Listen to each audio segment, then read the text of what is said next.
प्यारे परीक्षार्थियों, सुप्रभात।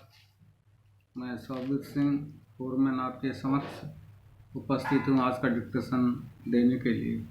आज का डिक्टेशन ऋषि प्रणाली की बुक की एक्सरसाइज 66 से लिया गया है। डिक्टेशन का शीर्षक है कांग्रेस। डिक्टेशन का टाइमिंग शुरू होता है अब।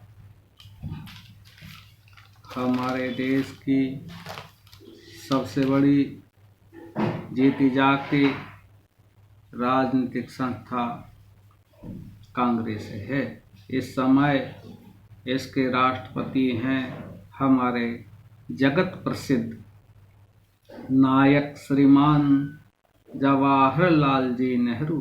इनके नेतृत्व में एक अच्छे राष्ट्रदल का संगठन हुआ है और जो कि पूर्ण स्वराज्य को प्राप्त करना अपना जन्मसिद्ध अधिकार समझता है और इसके लिए उसका इंग्लैंड तथा भारत सरकार से और कभी कभी देसी रियासतों से बराबर संघर्ष होता रहता है। इसने अपने काम को सुचारू रूप से चलाने के लिए एक कार्यकारिणी कमेटी बना रखी है जिसे all India Congress working committee कहते हैं।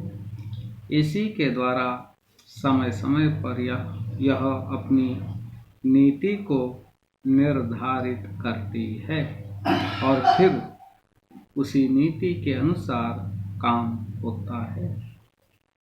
इस संस्था के अंतर्गत समाजवादी, साम्यवादी तथा साम्राज्यवादी अनेक दल हैं जो अपनी नीति के अलग अलग होते हुए भी वर्किंग कमेटी के निर्णय को मानते और उस पर काम करते हैं। काम के विचार से इसके अनेक पदाधिकारी हैं जो देश के कोने कोने में फैले हुए हैं और इसकी निर्धारित नीति से कार्य कर रहे हैं। ग्रामीण क्षेत्र में काम करना इस समय इसका मुख्य उद्देश्य हो रहा है।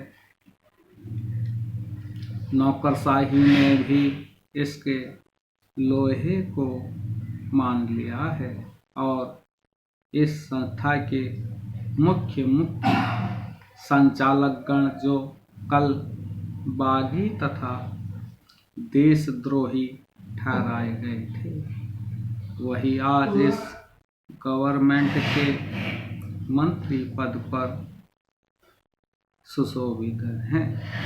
इस साल इसके राष्ट्रपति हैं माननीय श्री बाबू सुभाष चंद्र बोस चुने गए हैं।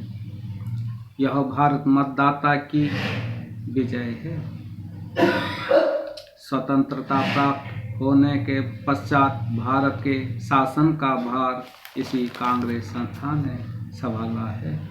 इसके शासन पद्धति वही निर्धारित होती है जो कांग्रेस हाई कमान तय करता है।